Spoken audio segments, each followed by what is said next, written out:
영어 문장의 번역을 배우려면 일정 수준에 도달하기까지 훈련이 필요합니다. 최종 목표는 우리말 책을 읽듯이 되는 것이죠. 그러기 위해 필요한 것은 체계적인 번역 훈련을 통해 정확한 번역 습관을 들여야 합니다. 그 과정이 바로 아래의 5단계입니다. 불과 2, 3개월 안에 익힐 수 있는 어렵지 않은 패턴 과정입니다. 그 다음부터는 영어책을 많이 읽어야 합니다. 그래서 번역의 스피드를 끌어올려서 우리말처럼 읽으면서 이해하여야 합니다. 궁극적으로는 리스닝 훈련도 되죠. 영어 듣기도 결국 빠른 번역 과정이므로 독해 속도가 듣기와 같은 속도에 도달하면 저절로 귀에 들리게 됩니다. 물론 아는 만큼만 들리지 모르는 말이나 해석이 안 되는 문장이 들리리 만무하겠죠. 절대로 귀가 저절로 뚫리지 않으니 그런 허황된 영어 광고에 속지 말아야 합니다. 5단계 중 첫 번째 단계는 모든 문장을 각각의 단문장으로 분리하는 것입니다. 5형식에 해당하는 문장을 구성하는 가장 최소한의 단위로 분리합니다. 특히 복문장의 경우 이 훈련이 꼭 필요합니다. 두 번째 단계는 주어와 동사를 찾는 것이며 특히 동사의 시제를 정확하게 파악해야 합니다. 세 번째 단계는 문장의 형식을 결정합니다. 5형식 중 하나가 될 것이며 이는 각각 단어의 성격을 파악하는 과정입니다. 영어는 한 단어가 순서와 위치에 따라 다양하게 품사가 변하기 때문이죠. 네 번째 단계는 복문장의 경우 분리된 각각의 단문장 간의 관계를 정확하게 규명하여야 합니다. 관계가 있기 때문에 복문장으로 연결된 것이죠. 마지막 다섯 번째 단계는 직역을 하는 것입니다. 반드시 직역을 해야 합니다. 그리고 나서 의역을 해야 정확한 번역이 됩니다. 적당히 의역을 하면 엉터리 번역이 될 가능성이 매우 높아질 뿐만 아니라 영어 고유의 개념과 영어식 사고방식을 배우지 못하게 됩니다. 이상과 같이 5단계 훈련을 통해 영어 번역의 과정을 체계적으로 배울 수 있습니다.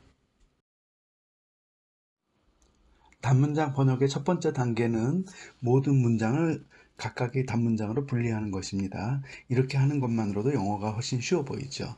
그리고 큰 소리로 읽습니다. 그래야 영어에서 사용하는 입과 주변의 근육이 발달하기 때문이죠. 발음이 금방 좋아질 수는 없습니다. Dreaming, I must be dreaming. Or am I really lying here with you? Baby, you take me in your arms. And though I'm wide awake, I know my dream is coming true. And oh, I just fall in love again. Just one touch and then it happens every time. There I go by, just fall in love again. And when I do, I can't help myself. I fall in love with you. The magic, it must be magic. The way I hold you when the night just seems to fly. Easy for you to take me to a star. Heaven is that moment when I look into your eyes. 단문장 번역의 두 번째 단계는 주어와 동사를 찾고 동사의 시제를 파악합니다. 주어와 동사를 찾는 것만으로도 영어 문장 번역의 반이 해결된다고 볼 수가 있죠. 그리고 동사의 시제는 우리말의 시제와 일치하지 않고 특히 우리말에 없는 시제가 영어에만 존재하기 때문에 잘 파악하고 정확하게 해석을 해야 합니다. I must be dreaming. 나는 틀림없이 꿈을 꾸고 있는 중이에요. 의역을 하면 정말 꿈을 꾸고 있는 것 같아요.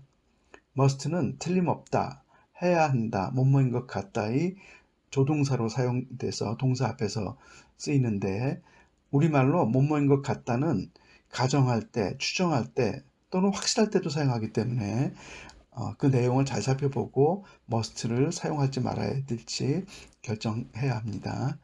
명사로서 must도 사용되죠. You must do the dishes after breakfast. 그러면 너 아침 먹고 나서 꼭 설거지 해야 한다. 이럴 때 must는 조동사로 사용된 거죠. Seoul is a must-see city. 서울은 꼭 봐야 될 도시예요. 이럴 때 must하고 see가 합쳐져서 하나의 명사처럼 사용됐죠.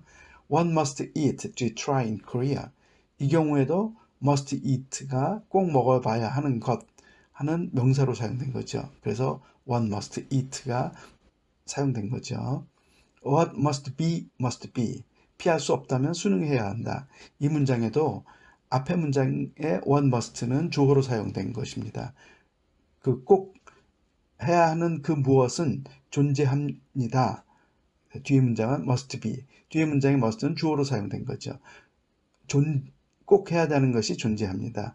그 무엇이 존재한다면 그 무엇이 존재한다. 그래서 의역을 하면 피할 수 없다면 수능해야 한다가 되는 거죠. 이렇게 무엇을 해야 한다. 이것을 강조하는 또는 강도에 따라서 나눈다면 제일 약한 게 may고 그 다음에 would, should, have to, must 이렇게 구분할 수가 있습니다. must가 제일 강한 거죠. 그러니까 어떻게 보면 must를 다른 사람한테 강요할 때 함부로 사용하면 신뢰가 될 수 있다는 뜻이죠. 보통 권유할 때는 should가 좋습니다. 단문장 번역의 세 번째 단계는 문장의 형식을 결정합니다. 문장의 형식이란 단어를 나열하는 순서를 의미하기 때문에 매우 중요하죠. 순서를 바꾸면 문장이 성립되지 않죠. 그래서 보호 목적어, 간접 목적어, 직접 목적어, 목적 보호 등을 찾게 됩니다. 이런 과정을 통해서 단어의 품사가 결정될 수도 있는 거죠. 이 문장은 목적어가 없기 때문에 일형식이죠. 예를 더 들어볼까요? She must be sad. 그녀는 슬픈 것 같아. 확실히 슬픈 상황이죠.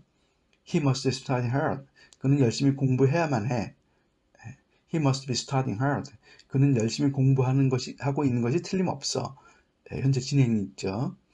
My father must be walking in the park. 아빠는 지금 공원을 걷고 계실 거예요. 추측처럼 말하지만 거의 확실할 때 이렇게 표현을 하죠. He must have studied hard yesterday. 그는 어제 열심히 공부를 한 것 같아요.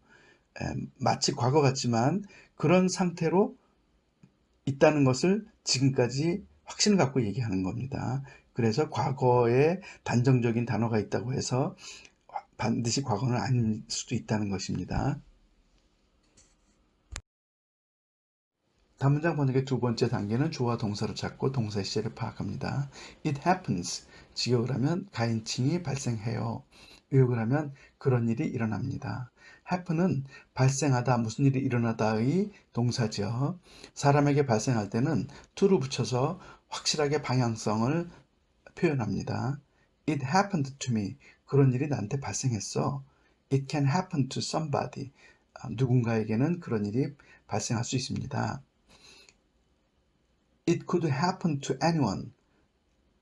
누군가에게 그런 일이 발생할 수 있었어요. 즉, 그럴 수도 있지 이런 말이죠. Whatever may happen. 어떤 일이 생기더라도 How has this happened to you? 어쩌다가 너한테 이런 일이 발생한 거니? 상태를 의미하기 때문에 현재 완료로 사용한 거죠. 그리고 this가 3인칭이니까 has를 사용한 겁니다. 시제는 현재형입니다. 단문장 번역의 세 번째 단계는 문장의 형식을 결정합니다. 이 문장은 목적어 없이 주어가 발생했다는 뜻이기 때문에 이 형식이죠. 예문을 더 들어볼까요? Like this accident can happen anywhere. 이 같은 사고는 어디에서든 발생할 수 있다. What happened to you yesterday? 너한테 어저께 무슨 일 있었니? what이 주어기 때문에 조동사가 없죠. I wanted to know what would happen. 무슨 일이 일어날지 알고 싶었어요. 과거에서 미래를 얘기하기 때문에 would를 사용한 거죠. Do you happen to know this restaurant? 혹시 이 식당 아세요? 이렇게 혹시란 말을 묻고 싶을 때도 사용할 수 있습니다. 단문장 번역의 두 번째 단계는 주어와 동사를 찾고 동사의 시제를 파악합니다. I can't myself. 나는 내 자신을 도울 수가 없어요. 의역을 하면 나는 어쩔 수가 없어요. help는 돕다 이런 동사죠. 그리고 명사로도 사용될 수 있습니다. 도움. I can help you. 널 도울 수 있어. I can't help falling in love with you. 즉 그러면 너와 함께 사랑 속에 빠지는 것을 도울 수는 없어. 즉 의역을 하면 너한테 빠지지 않을 수가 없어. I need your help. 당신의 도움이 필요합니다. 이럴 때는 명사로 사용된 거죠. you라는 소유격이 있기 때문에 확실하죠. 단문장 번역의 세 번째 단계는 문장의 형식을 결정합니다. 이 문장의 목적어는 myself가 있기 때문에 3형식이 맞죠. 주어와 목적어가 동일인 경우는 이렇게 제기대명사라는 것을 사용해서 혼돈을 피해줘야 되는 거죠. 예를 더 들어볼까요? I can't help you. 널 도울 수가 없을 것 같아. I couldn't help playing the game. 그 게임을 할 수밖에 없었어. I couldn't help falling in the game. 그 게임에 빠질 수밖에 없었어. With your help, I can do anything. 너희 도움만 있다면 난 뭐든지 할 수 있어. Without your help, I couldn't do the thing. 너희 도움이 없었으면 그 일을 못했을 거야. 이렇게 with와 함께 문장 앞에 사용되면 변형된 가정법이라 그래서 예를 들어 설명하는 거죠. 가정에서. 문장의 오형식의 중요성에 대해서 소개하겠습니다. 영어에서 오형식은 단어를 나열하는 순서를 의미하기 때문에 매우 중요합니다. 이 오형식에 해당하지 않는 단어들은 전부 오형식 뒤에 나열하는 것입니다. 물론 그 안에도 나열하는 원칙이 있는데 그것은 나중에 기회 있을 때 설명하기로 하고, 일단 오형식은 단어를 나열하는 그 순서를 의미하기 때문에 매우 중요합니다. 영어 문장은 단어를 나열하는 순서에 의해서 또 위치에 의해서 결정이 되는 거죠. 즉, 그 이야기는 단어의 순서와 위치가 품사를 결정하게 됩니다. 그러니까 우리가 품사를 모르면 사전에서 단어를 찾을 수가 없죠.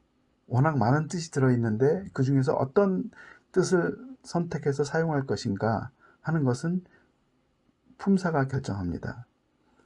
그 다음에 여러분들께서 영작할 때도 어떻게 영작을 할 것인가, 즉 단어를 나열하는 그 순서와 위치를 알아야 된다는 거죠. 바로 그게 영작의 기술에도 해당된다고 볼 수가 있습니다. 번역의 4단계는 복문장의 경우에 해당합니다.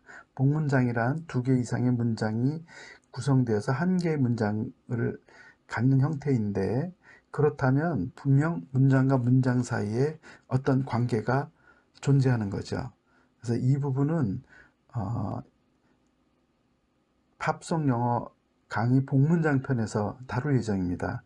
강의 코드는 HPS NB로 나가는 게 복문장 편인데 이건 별도의 과정에서 자세한 내용을 소개하겠습니다.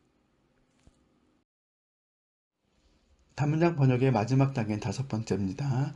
우리말을 영어의 형식순으로 나열하고 직역과 의역을 합니다. 이렇게 우리말을 영어의 형식순으로 나열해서 습관을 들이면 영작을 할 때 굉장히 유용하죠. 또 정확하게 번역하기도 좋죠.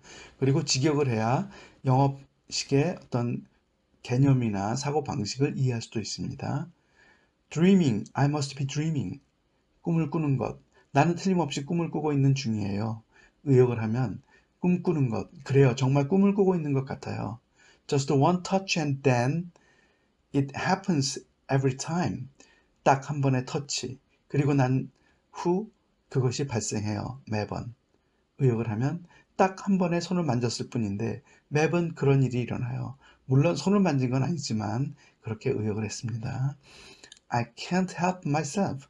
난 도울 수가 없어요. 내 자신을. 의역을 하면 나도 날 어떻게 할 수가 없어요. 이렇게 직역을 한 다음에 의역을 하는 것이 좋습니다.